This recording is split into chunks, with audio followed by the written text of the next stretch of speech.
你是不是给阿离喝酒了？他从昨天下午睡到现在都没醒，到底怎么回事？我不过昨天多喂了他2壶果酒，让他醉了个酒罢了。他睡到现在都没醒，你怎么不通报我一声？为什么不找药王来给他看一下？阿离还是个小孩子，你干嘛这么紧张啊？我小的时候去偷喝哲言的酒，醉了4、5天都没醒，我爹娘也没怎么样。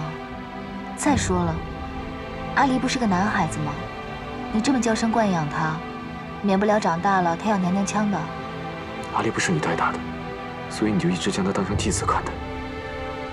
如果他是你亲生的，你还说得出这种话吗？没错，老身自然生不出来这么一个活泼讨喜的孩子来。只可惜生了阿离的那位烈女子，已经跳下了诛仙台。老身师承昆仑虚，修的是逍遥道，自然没修得一副菩萨心肠，带不好你的阿离。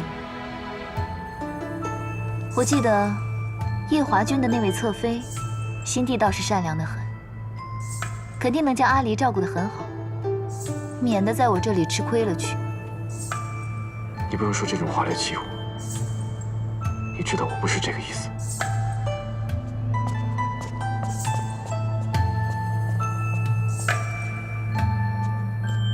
一大早就被2个天族的奴婢鞭排也就罢了，回来还要被天族的太子教训。我来此处是养伤的，又不是受气的。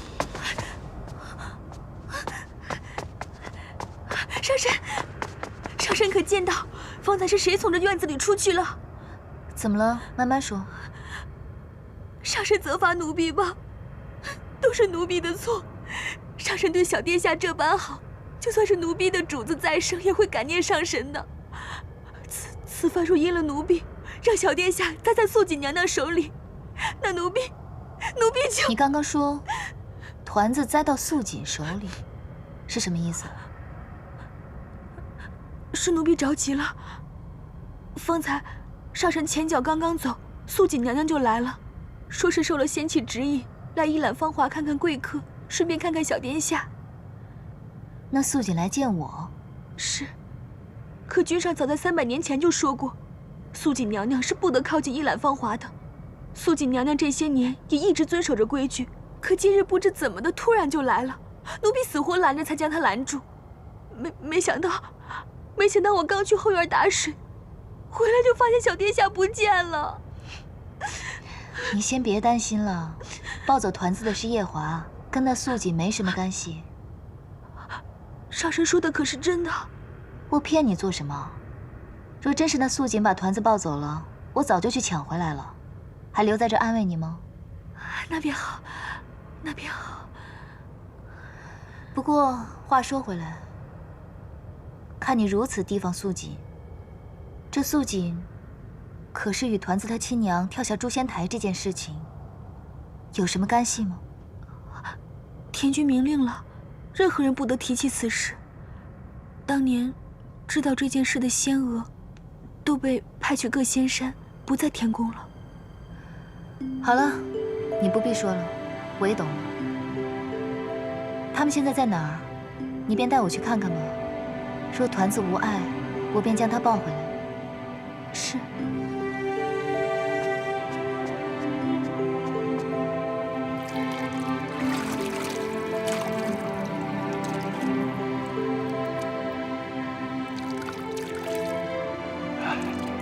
君上不必担心，小殿下只是酒量太浅，没什么大碍，在这醒酒汤里泡一泡，黄昏之前就能醒过来了。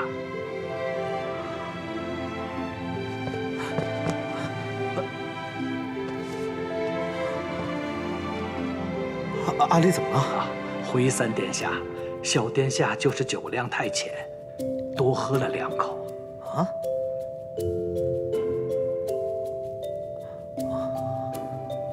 好，你先下去吧。是。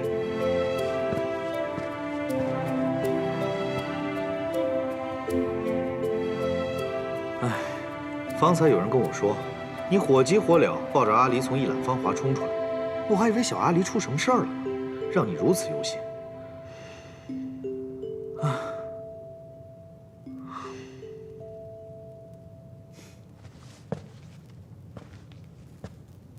我以为你把白浅带到天上来，也算好事将近，会心情愉悦呢。可看你这脸色，也没好到哪儿去啊。是因为要做新郎官焦虑了？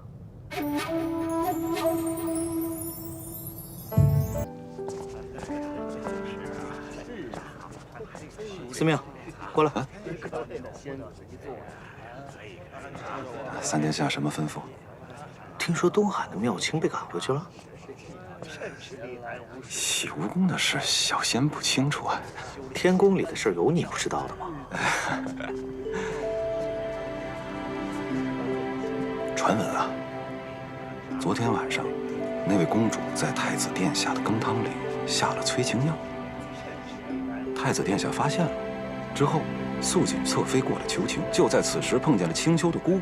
姑姑一句话，殿下二话不说把人给轰出了洗蜈蚣。传闻啊。哎呀，那真是有女人的地方就是非多呀。是，还好当年的墨渊上神不收女弟子，要真收了，这不知道昆仑虚得闹成什么样子。对，这是运波啊，给我看看帝君是怎么遇刺的。好。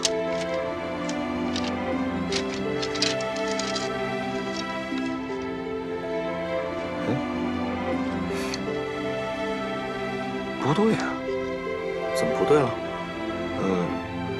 帝君遇刺的难是过了，可我这上面少了很多的字。你看这空缺，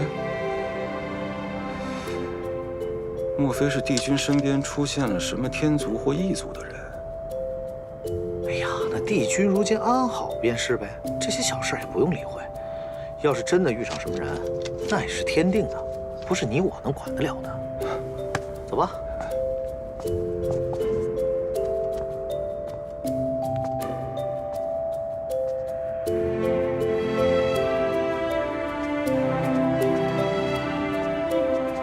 上神，团子如何了？回上神，小殿下如今已醒了。醒来了，为何不跟你一道回来？君上说，小殿下方才泡了药汤，今夜就留在紫宸殿了。那今天就不送过来了？罢了，我还是去看看吧。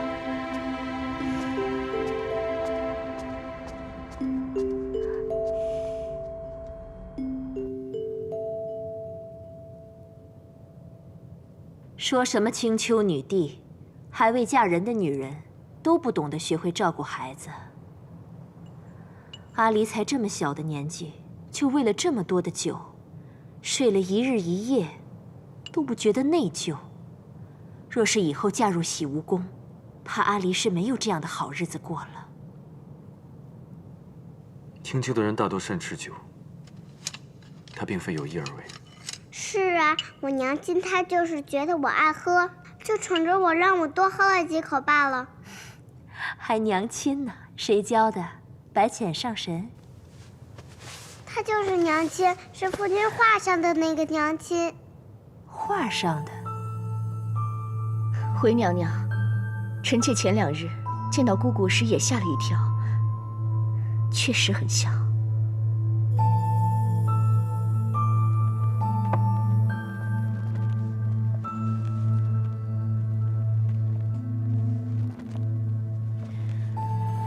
总想让你忘了300年前的事情。如今，你心里有了这位上神，本宫反倒忐忑不安了。夜华，你告诉娘，你是心里真有这位青丘白浅，还是把他当做那个凡人了？莫非多虑了？夜华的妻子，便是天君赐婚的白浅，儿臣从未把她当作别人。那就好，那就好。你作为侧妃，于情于理都应该拜见一下这位上神。臣妾今日便去了。不巧，姑姑她去了上清境天泉，明日一早，臣妾便再去一趟。好。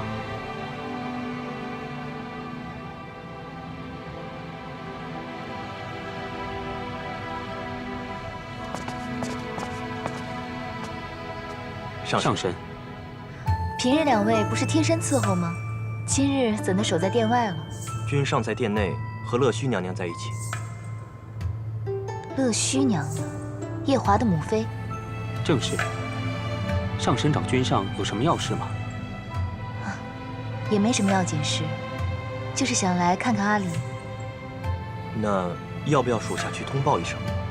不必了，我迟些再来吧。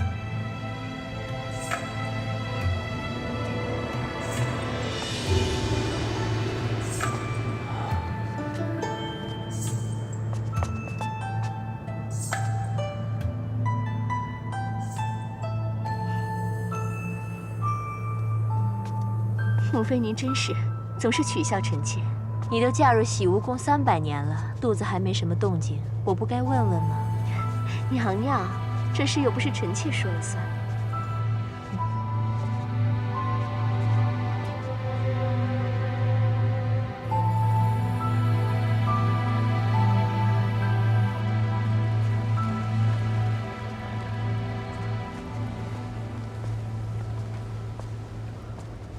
白真上神，不必多礼。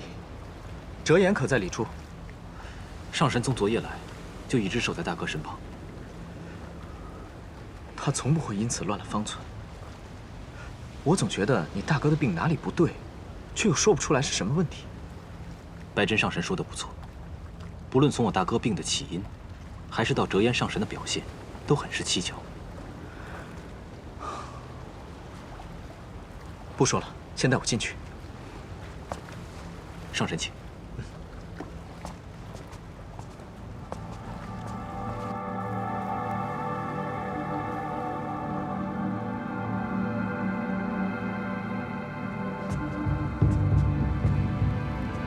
上神，从昨夜来你就从未休息，可否需要我吩咐下去，准备休息的房间？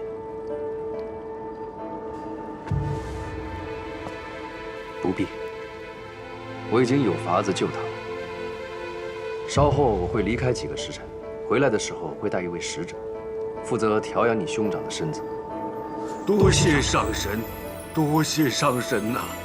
小儿病了600多年了，终于有得救了。可否请你们回避一会儿？是。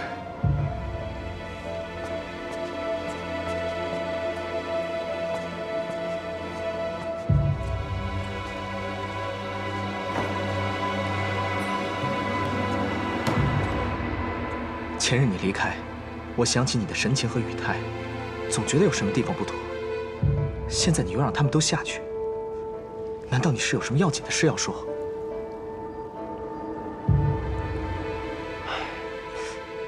你倒是说呀！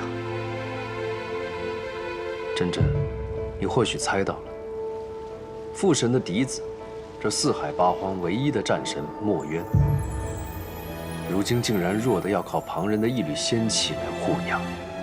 墨渊？你说他是墨渊？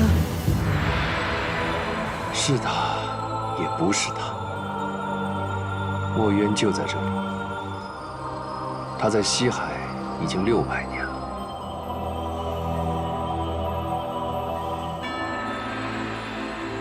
你可知道，昆仑虚荒废7万年，你的16个弟子散落四海找寻你的下落。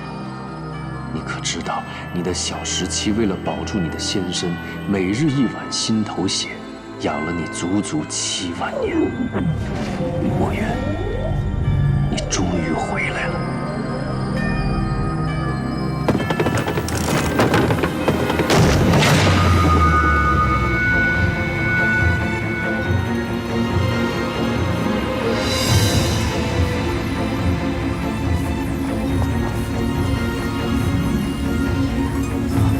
师傅，是你吗，师傅？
久没有梦到弱水河一战了，我这是怎么了？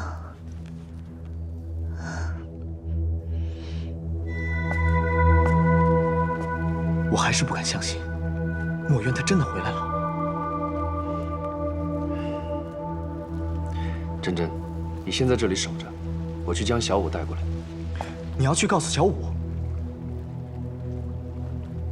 这是他师父，他用心头血为了7万年的人，他判了7万年的人，我当然要立刻告诉小舞，让他马上来。不行，你不能就这样去。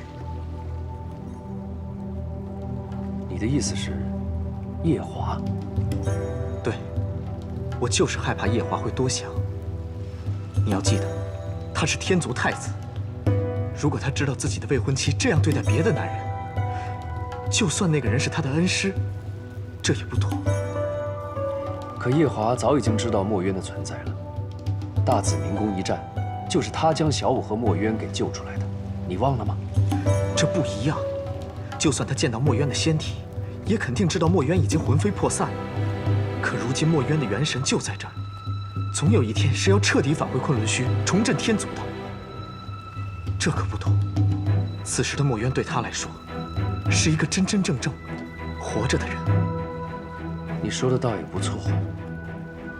看来我让小舞知道之前，得去和这位天族太子见一见了。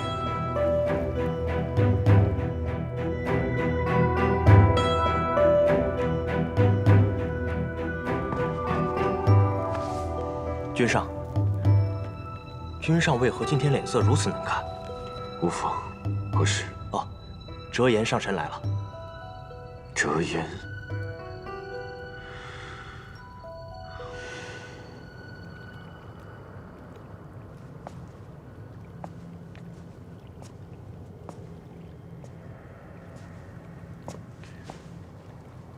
折颜上神。太子殿下，不知上神前来所为何事？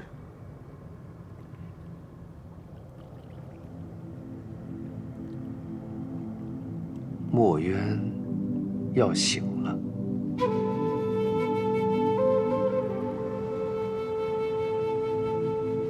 是吗？太子殿下难道就没什么想说的吗？没有，只是不知道什么时候能够醒。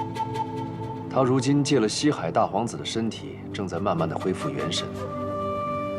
照眼下估计来看，大概还要7、8千年左右才能真正的回归到仙身。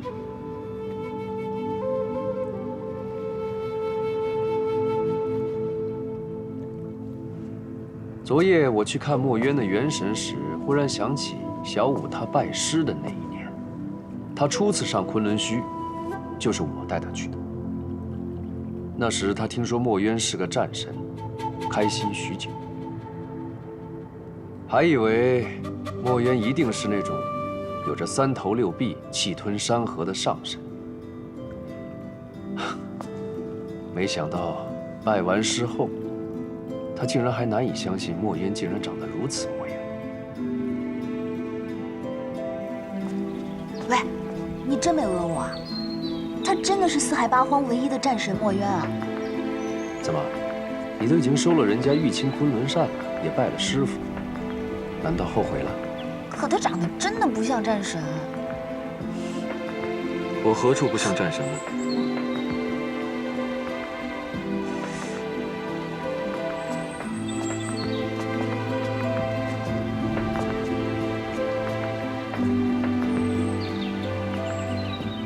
师傅，你生得如此秀气，像极了戏折子上那种与凡间小姐在后花园私会的小白脸。如何提得起轩辕剑呢？你是回视我像小白脸？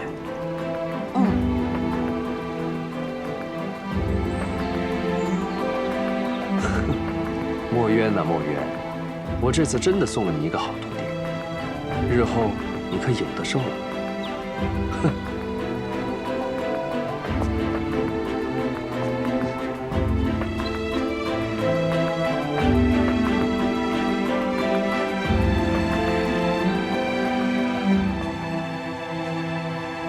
只是一时感怀，太子殿下不要太介意。无妨。夜华，你可曾怀疑过自己就是墨渊吗？没有。但我真的认错过，甚至于到昨晚上，都还在恍惚呢。我要去找小五了。上神，请留步。可有什么法子，能让墨渊上神早日醒来？太子殿下竟如此想让墨渊早醒吗？这是先前这7万年来的夙愿。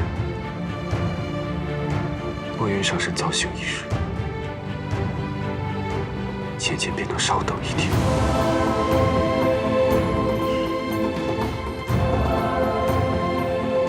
好，那我就坦白告诉你，如果想让墨渊早醒的话，首先我需要劫破灯。劫破灯。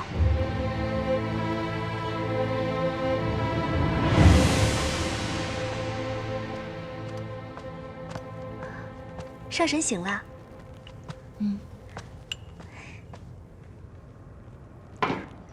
你先洗把脸，我这就去为你准备早膳。不必了，我想去趟紫宸殿，陪团子一起用早膳，他应该会欢喜的吧？是呀，小殿下可喜欢上神了，一定会高兴的。我这就带上神去。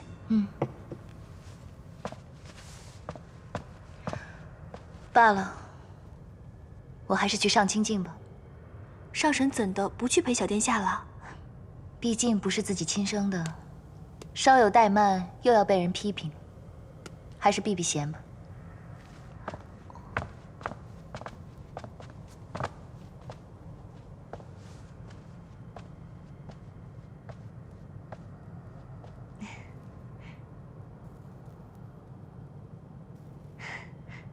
妹妹昨日一直在紫宸殿里陪乐须娘娘照顾小殿下，今晨终是脱身，便急匆匆地赶过来，特意想过来拜一拜姐姐。你既然这么急着来拜我，为何昨日初见时不拜，现在才拜？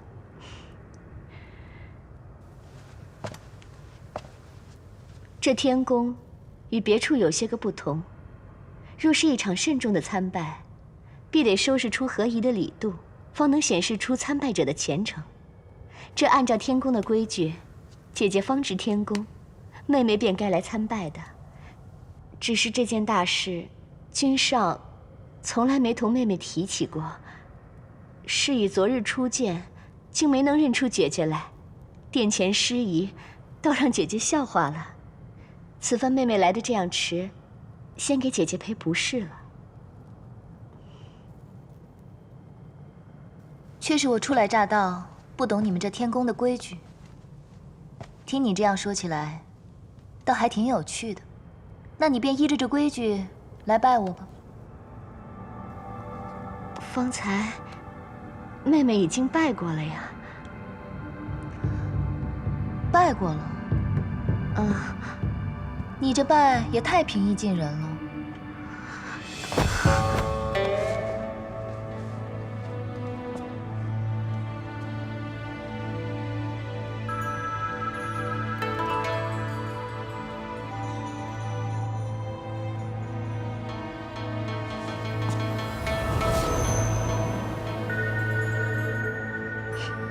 你这又是做什么？方才那一拜，妹妹是依着侧妃拜正妃的规矩；现在的这一拜，却是要拜恩人。姐姐这几个月来对阿离的照拂，妹妹实在是感激不尽。阿离打小便失了母妃，因着姐姐的容貌，错将姐姐当成自己的娘亲。如此失礼，还望姐姐你能多担待些。担待倒不必，我很喜欢他。君上对阿离的母妃用情很深。当年阿离的母妃跳诛仙台，君上便跟着一同跳了下去。被折颜上神救回时，在紫宸殿一躺就是60多年。姐姐，你看，这一揽芳华丽满院的桃花，就是君上为了纪念阿离的母妃所种下的。君上这200多年来，没有一时是愉悦的。姐姐，你既然同阿离的母妃长得像，妹妹觉得这实在是个缘分。方才的这一拜，也是盼着姐姐你能够早日同君上成婚，以慰藉君上那颗已经死了一半的心。这侧妃倒真是机灵得很。这是要说我青丘白浅能得夜华如此倾心相待，只是因为和阿离娘亲长得很像。亏得我在凡界游荡时瞧了许多这样桥段的戏本子，方能入木3分地领会他这个话背后的意义。你既和我推心置腹地说了这么许多，我也应当同你讲几句心里话。姐姐，请说。素锦，你心里所求的东西，并不是人人都想要的。做神仙，还是不要太聪明的好。姐姐说的话，妹妹听不太懂。听不懂是吧？听不懂的话，回去闭门思过几日，自然便懂了。是。先别急着起来，我还有几句话要提点你。我这个人呢，一向受四海八荒众仙朝拜，依的是我们青丘的礼。你若说要来正经的拜我一拜，需提前3日沐浴更衣，吃斋焚香，3日后方可向我行3跪9叩之礼。这礼是麻烦了些，但若是你那夫君夜华来拜我，我也是受得起。只是我一向不喜欢小仙们这样来拜我觉得太过繁琐，依手心意到了便可。所以你下次若是说来正经的拜我，还是行我们青丘的礼了，不必跟我提天宫的规矩了。都是妹妹疏忽了。再者，我阿娘之前并未给我添过什么妹妹，你年纪轻轻叫我一声姐姐，叫得我心里不太舒服。所以，你还是跟着规矩，叫我一声上神吧。上神，你退下吧。是。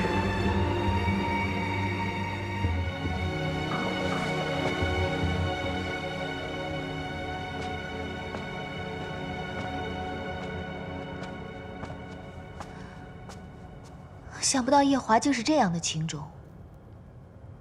当初他应该是爱团子娘爱得深切，若我推断的没错，团子娘应该是被这素锦逼得跳了诛仙台吧。以夜华的性子，怎么没将这素锦给劈了？上神料得不错，是劈过一回。你说什么？那时君上方醒过来，身上不济且万念俱灰，没有一丝活气息，整日只一个人关在殿中，连小殿下也不理。可不过2个月，天君便令一顶轿子将素锦娘娘抬进洗梧宫。那一日，君上将一把冷剑刺入她的胸膛，天君及时赶来，将她救了回去。后来，她由天君保着，成功入了洗梧宫。君上一直把她当成养着我家主子眼珠的一个罐子罢了。眼珠？他那双眼珠，便是从奴婢命苦的主子身上偷来的。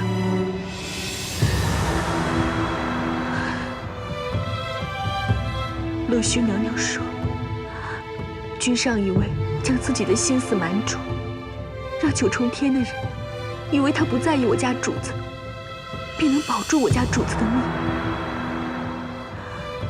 可他的心思瞒住了天上诸位神仙，也让我家主子心灰意冷，以为君上当真嫌弃了他，却没瞒过天君。究还是要了主子的一条命。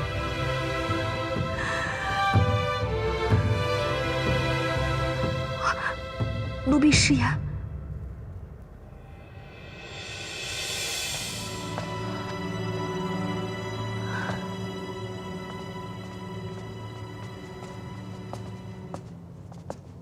哲言，刚刚那个侧妃是不是看到了你，所以才行如此大礼？很多年没见你使小性子了，啊！今日我来听这墙角，却听得很有收获。哼，你四哥常常埋怨我当初不应该送你去昆仑虚，送错了，说你不过就是学个艺，怎么学得整个人不太灵光了，完全没有当初他待你时的天真活泼了。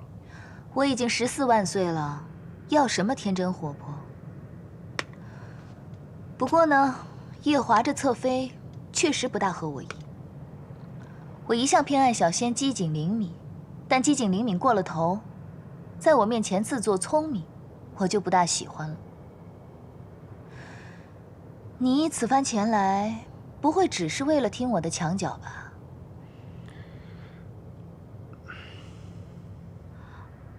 奴婢先去上清静，后着上神。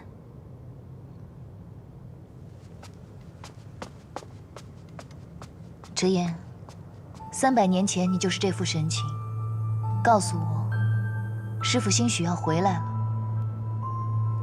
当初我就空欢喜一场，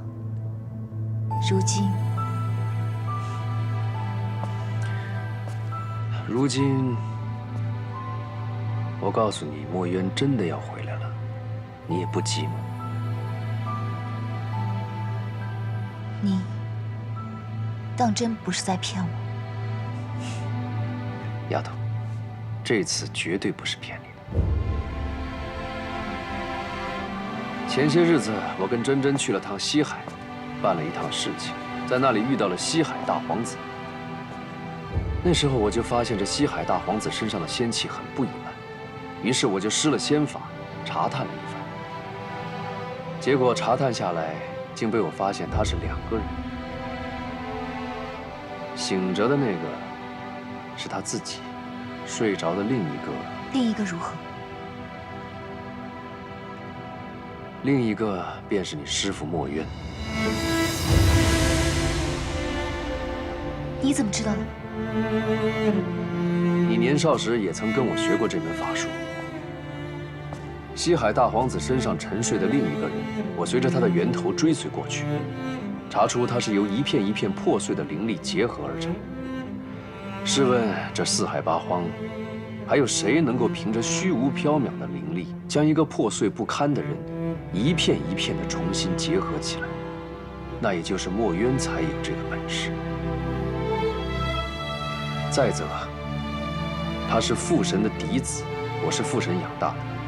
从小我们2个便在一起，他的仙气，我自然是熟悉得很。从前你曾经跟我提过，说墨渊灰飞烟灭之前，曾嘱咐你们10几个师兄弟等他。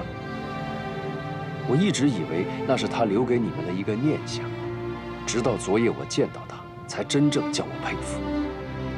墨渊这辈子从没让人失望过，这才是峥嵘男儿的本色。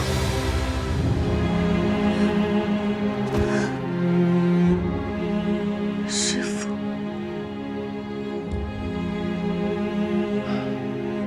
他花了7万年才到今日这个模样，如今还有一点散，需要借旁人的仙力继续调养。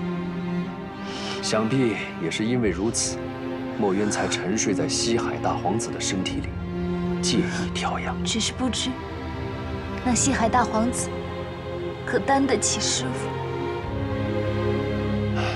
这西海大皇子的身体只不过普通尔尔，他一身的仙力，除了要供自己修养，还要来分散调养墨渊。日子久了，渐渐就把身体拖弱了。墨渊如果真的要醒来的话，恐怕还要7、8千年。只是，这师父为何要挑大皇子？墨渊选择西海大皇子，自然有他的道理。我还记得这西海大皇子年幼时曾经欠下墨渊一个恩情，此番就当是他报恩吧。何况这西海二皇子本来就是你大师兄，就当他哥哥替弟弟报了师恩。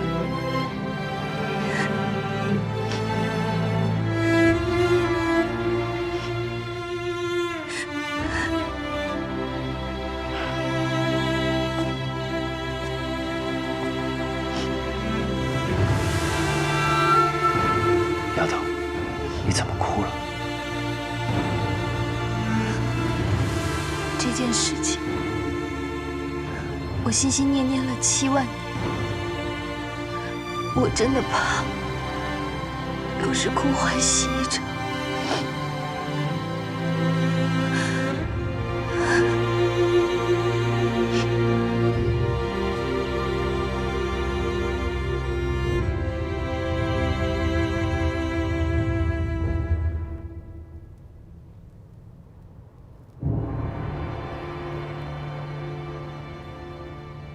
方才你恨不得捏朵云彩，立即奔向西海，怎么眼下又如此磨蹭呢？方才听完你说的这番话，我实在没办法好好的待在这9重天了。就算师父还没有醒过来，我也想去看一看他。只怕你突然离开，没法对你未来的夫婿交代。来这上清净疗伤，我终归欠他人情。若是不告而别，显得我没度量；若是去告别一番，罢了。夜华君，多谢这几日的招待。芊芊，你真的要离开我了吗？上神留下这一封信就走了。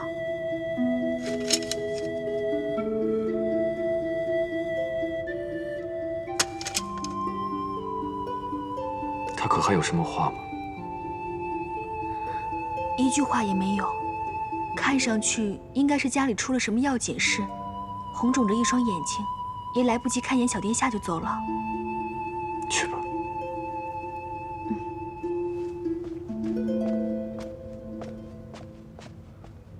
他不是刚来吗？怎么忽然又走了？有件事他会请求去处理。哦，那你心情无碍吧？我在这里候了一盏茶的时间，等你帮我解决一件棘手的事。究竟什么事能让三叔说出棘手2字？就你那表妹，知月公主现在正在父君的大殿里折腾，哭着喊着要下凡去与帝君一道受戒，能管住她的，只有天族太子夜华君你了。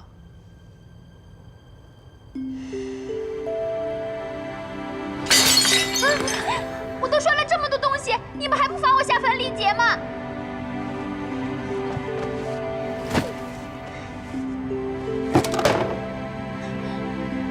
听说这个东西很值钱，我就摔它，这样总该可以罚我了吧？公主，公主，这个不能摔啊！若是摔坏了，就酿成大祸了。让他摔。太子殿下，三殿下。表哥，你就这么想见东华帝君？我都1个多月没有见到帝君了，我想见他，我也想陪他去历劫。凭什么那个青丘白凤九就可以陪着他，我就不可以？我明明也是公主啊，我还是你太子夜华的表妹。你是不是不惜一切都要去见他？对，不惜一切。那你就摔吧，摔完我罚你下凡历劫20年。真的吗？真的。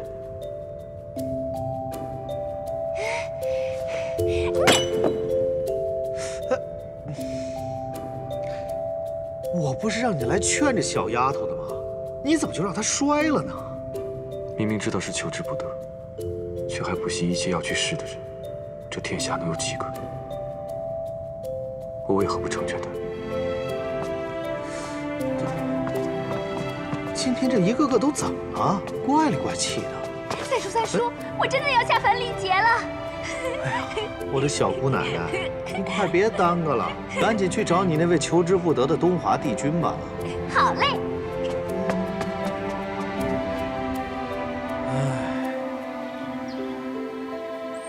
小殿下，再耽搁不得了。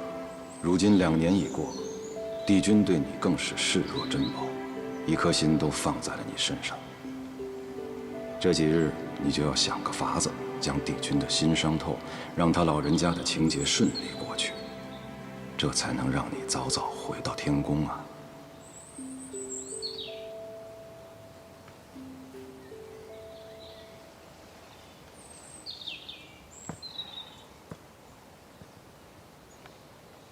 淑妃娘娘，太子殿下，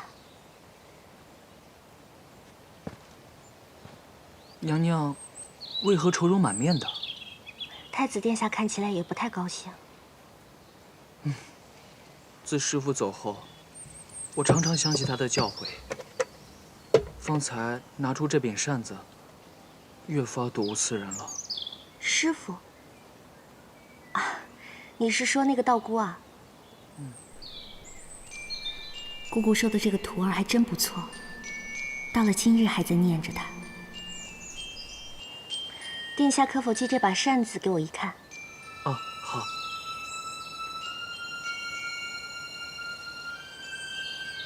殿下可知道这把扇子的名字？师父临行前只将此扇留下，并没有多说什么。太子殿下的师父曾在宫中也与臣妾闲聊过，他说过这把扇子的来历，此扇名叫破云扇。破云扇？昔日少卿还是青丘狐狸洞婢女时，姑姑曾将此扇交与他防身。虽然如今已与少卿断了主仆情分，却又将此扇送与少卿的亲生儿子。看来姑姑心里是原谅他了，真是个口硬心软的人啊。此扇乃神器，还请太子殿下妥善保管。神器？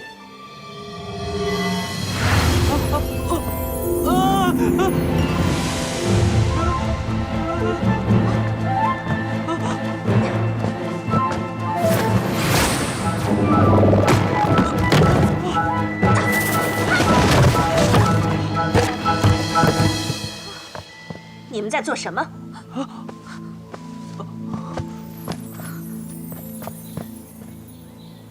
我扇子，扇子，我太子殿下一时没拿住扇子，没拿住扇子。一个扇子有多大，竟会拿不住吗？你怎么会扑到他身上？这扇子是把神仙扇子，我拿着它扇了一下，它突然变大了好几倍，吓了我一跳，我就把它扔出去了。啊，对，太子殿下一时着急，然后我就拉了他一把，我们不小心被这凳子给绊倒了。住口！把他们俩给我看住，本宫要去见皇上。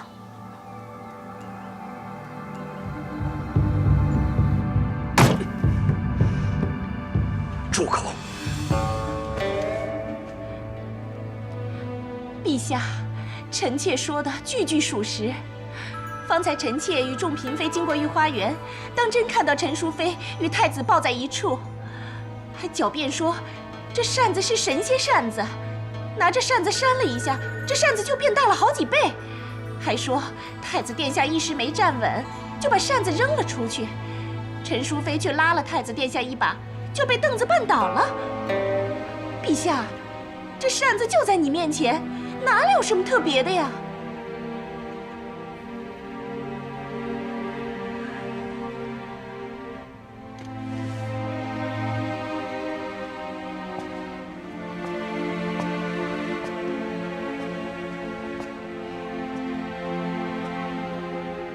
朕最后一次告诉你，这些话，倘若再从后宫任何一个人的口中说出，都是死罪。你也一样。没有陈淑妃替朕挡了那致命一剑，朕早已丧命。她待朕之情，远胜过你们这些后宫争宠的女人。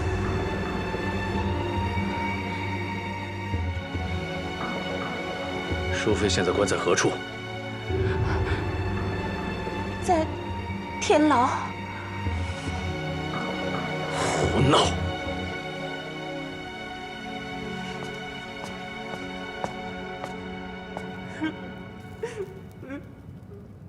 父王，父王，你要相信我，儿臣是冤枉的。父王，儿臣冤枉啊，冤枉啊，父王，父王。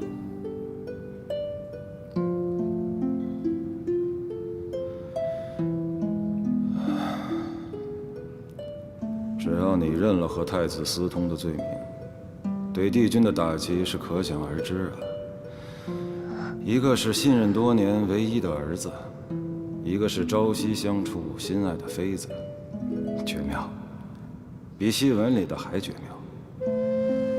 照你这么安排，我姑姑算是白来一趟，依旧是后宫妃子和元贞私通，害得他们父子离析。再怎么折腾，也折腾不过原定的命数。先莫管着元贞了，全了帝君要立情节的心思才是最重要的。参见陛下。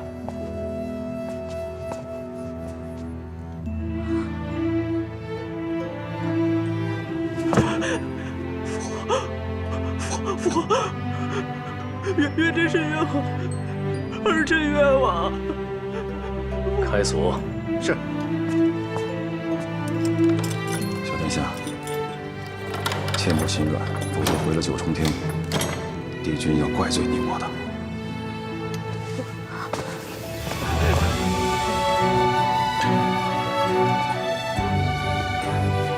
秋儿，朕带你回去。臣妾，臣妾。说你和元贞有私情，快说！不用再说了，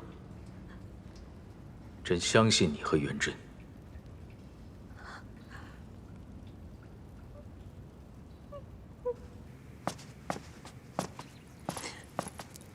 陛下，臣妾与太子。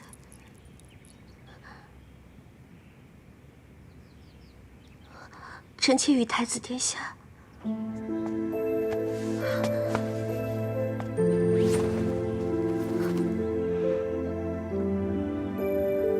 不要怪朕，朕知道是后宫纷争伤了你，怪只怪朕在认识你之前就有了那么多嫔妃，又有了子嗣，不然朕只愿和你一人相伴。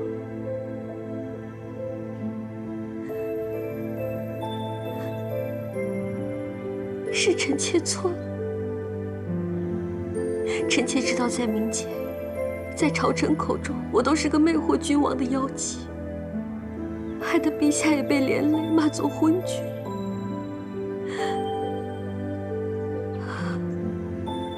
这些话就留给后世去说吧。朕无惧，亦无悔。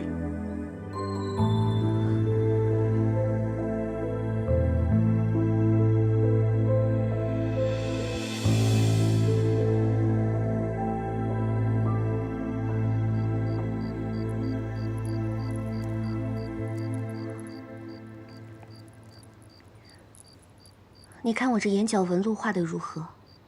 可显苍老了。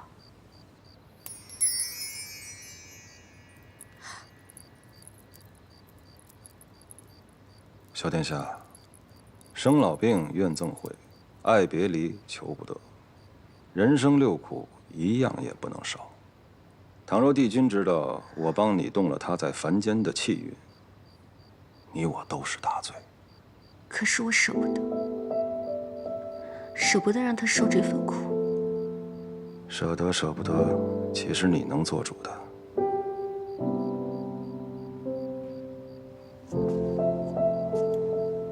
小殿下，这便是命数。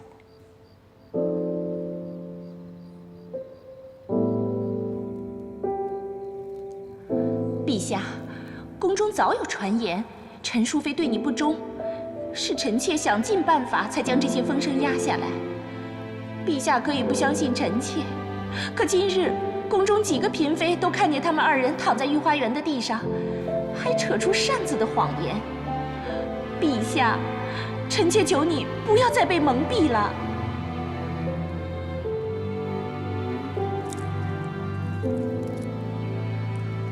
这个铜铃，自你与我在一起的时候，你就时时带着它。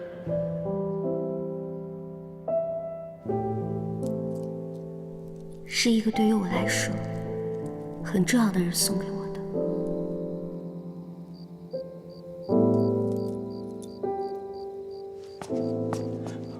陛下，太子殿下在汤池突发心疾。什么？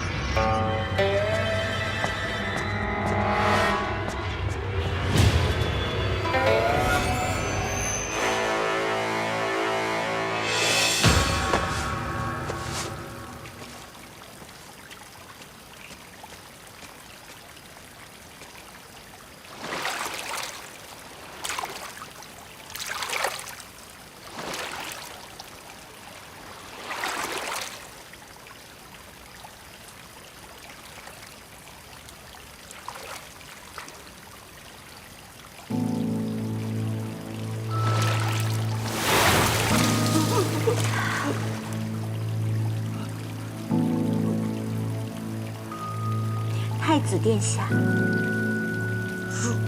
淑妃娘娘，好巧啊！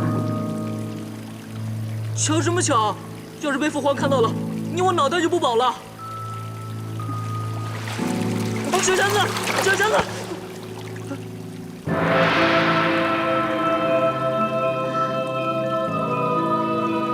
父皇。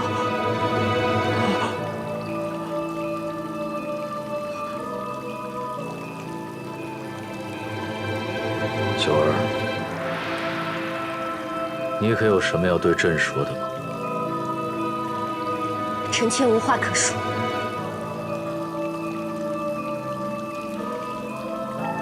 朕命你马上回宫。今夜的事情，除了我们三个，不会有任何人知道，更不会有任何人提起。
来人，将这贱人给我带下去！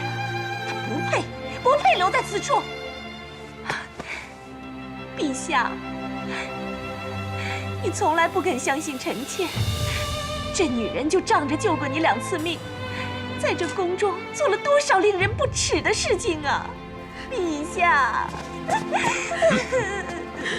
走，陛下。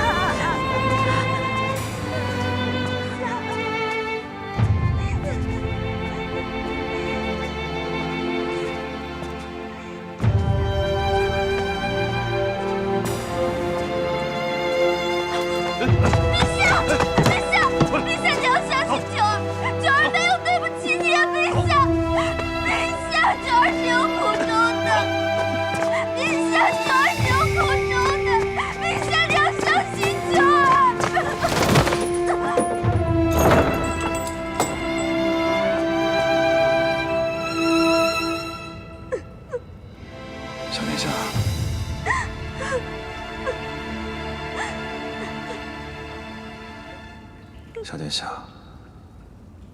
你只要记着，那皇帝便是帝君，在他18年后在凡间一死，回归仙位，不就又是帝君了吗？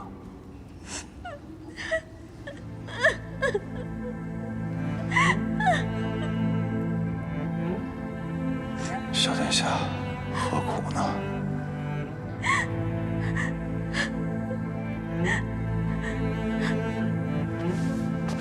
思明，你不懂，帝君只有在凡间才是我的夫君，一旦到了天上，他就不会对我这么好。你说，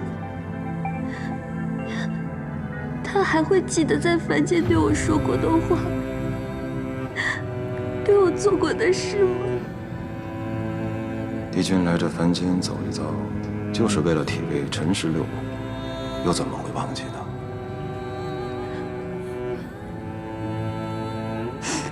也对。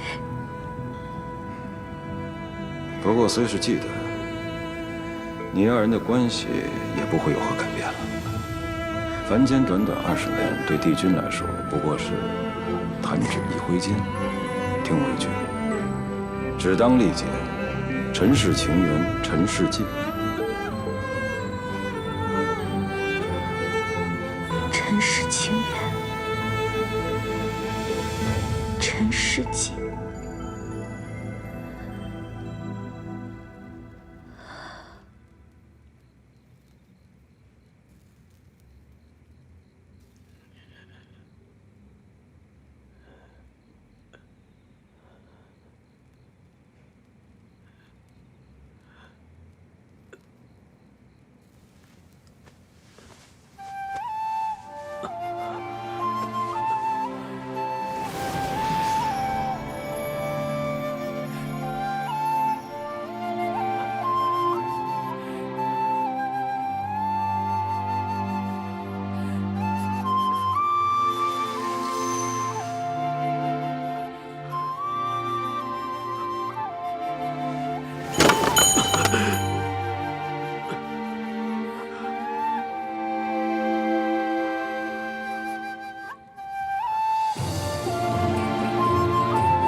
老天爷，你别开玩笑，这可是青丘小殿下，无动所念，无动所念。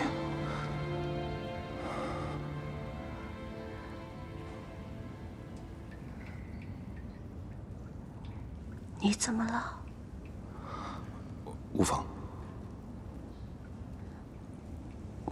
你还没给我呢。忘了。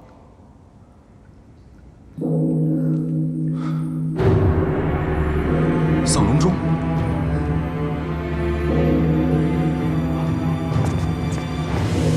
陛下。不对啊，按照运布上，帝君不该如此死去。莫非真的是轻生过重，生心欲绝？什么？他死了？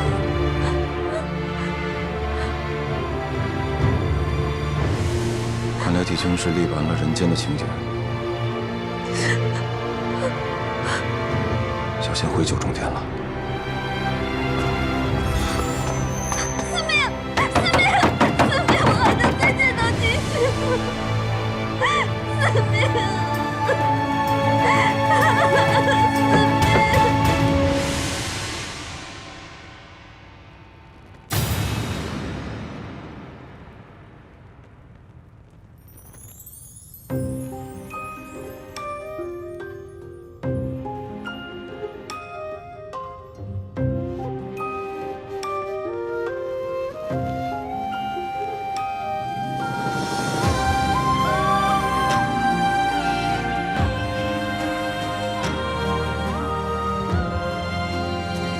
你要答应我，无论如何都不可以忘记这2年。此花很美，不知为何，这每次看到你额间这花，总觉得似曾相识。这还你个拜堂礼，就按民间的习俗，再和你成一次亲。曾遗憾错过，桃花飘落，暗香藏苦涩。这宫中没有人敢再为难你。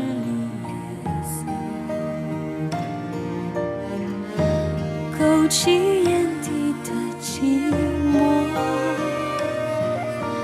对你的难舍，任沧桑淹没。3006年，心事很落魄，凄凄似负，心碎到奈何。剪不断纠葛，越想忘记越深刻。忘了，醉了，以为放下了，却在梦醒后想起你，泪滑。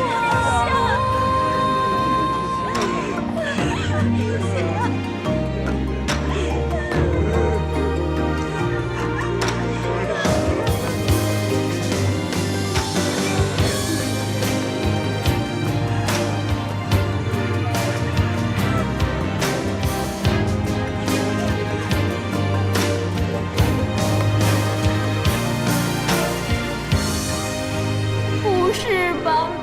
我才刚下来啊！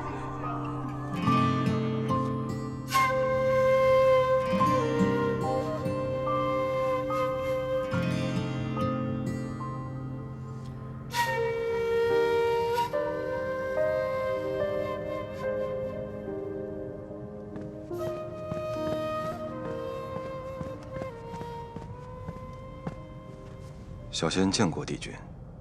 你来的倒是快。帝君提前回归仙位，是小仙的疏忽，自然是要赶来请罪的。为何定好的60年，生生少了18年？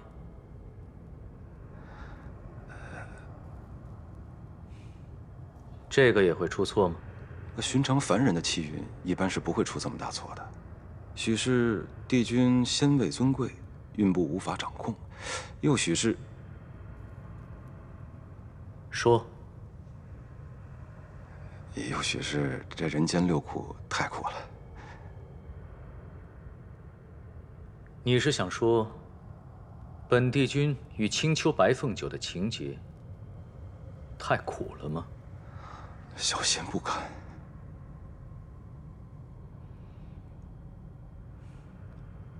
本帝君方才归位，这9重天上的人就都急着赶过来了吗？太子殿下。东华帝君，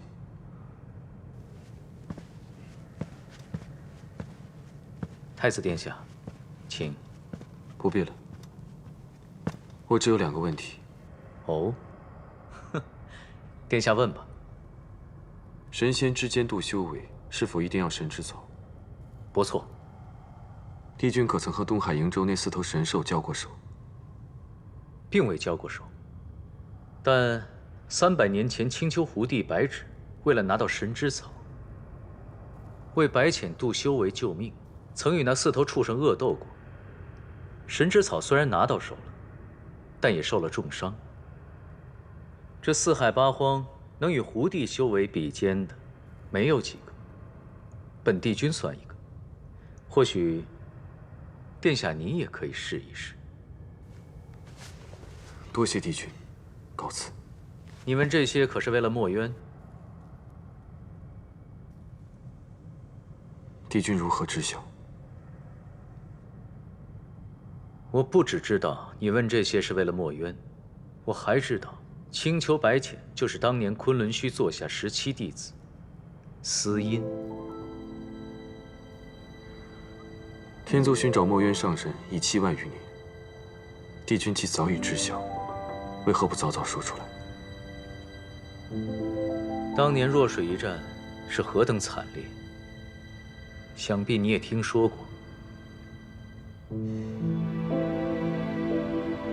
可再惨烈的战事，经过了7万年，也都淡了。唯独让本帝君印象深刻的，是司音上仙抱着墨渊的仙身，浑身是血，坐在弱水河中，声嘶力竭的痛哭。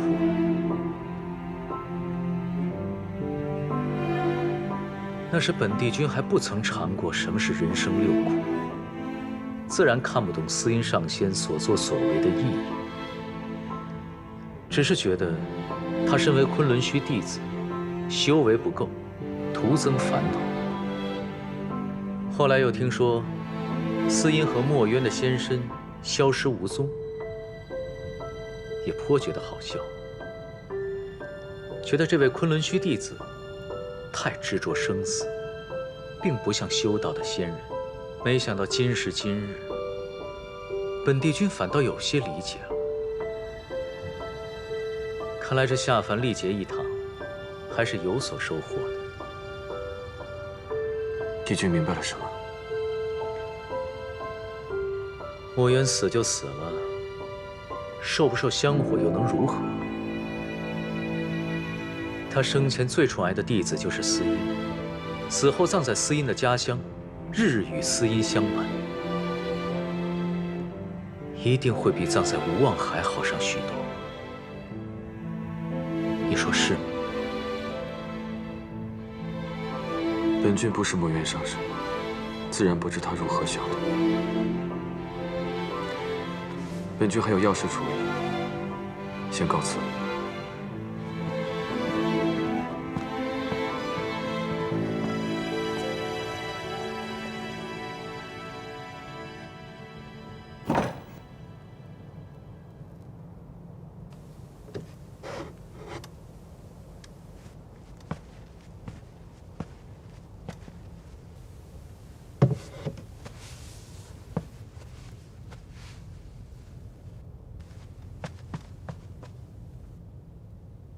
夫君，你怎么又将这结盆灯拿出来了？你当初不是说这灯一直燃着，娘亲就会回来吗？如今娘亲已经回来了，这灯还有什么用吗？夫君得将这灯送到一个地方，有人等着用的。那夫君快去快去，要用灯的人一定等得很着急。夫君送完灯能去找娘亲吗？阿丽，你的娘亲是青丘女帝，她有很多重要的事情要处理，不可能日日陪你在天上。阿丽明白，只是阿丽好想念娘亲。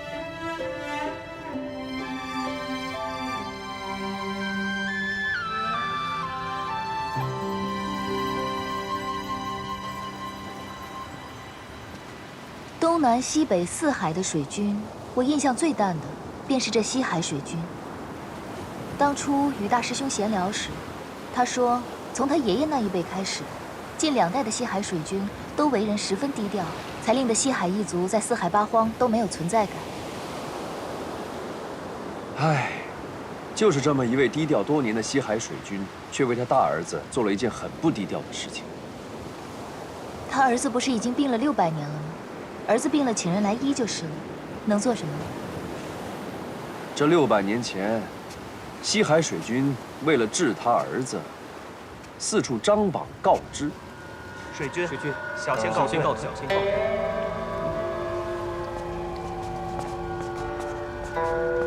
海将军，水军，马上派人张贴告示，告诉天下人，有谁能治好小儿之病，本军有重重赏赐。是。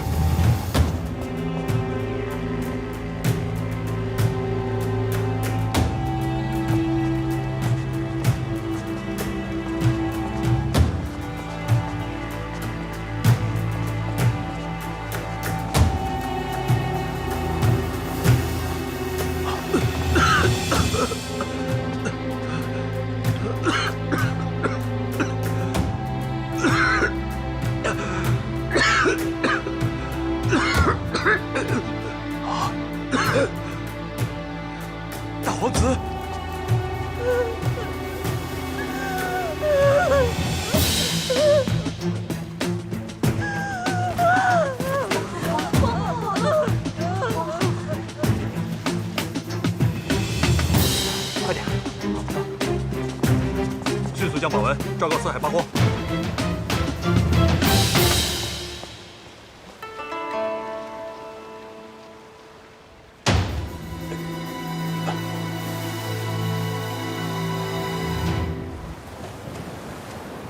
你为何要凑这个热闹？就在前些日子，你四哥偶然间听到你大师兄提起这件事情，自然就想到了我，要我去帮一帮他。难怪这四哥看在大师兄的面子上找到了你。你以为呢？要不是因为你，我又怎么可能会出来呢？冥冥之中，也算是大师兄帮着师傅找到了你。若不是你，怎么会那么容易找到师傅的魂魄？冥冥中自有注定。若要墨渊的身子骨恢复得顺遂，那蝶庸的身子必须好好照料。接下来的日子就要辛苦你了。这本就是我该做的，谈何辛苦？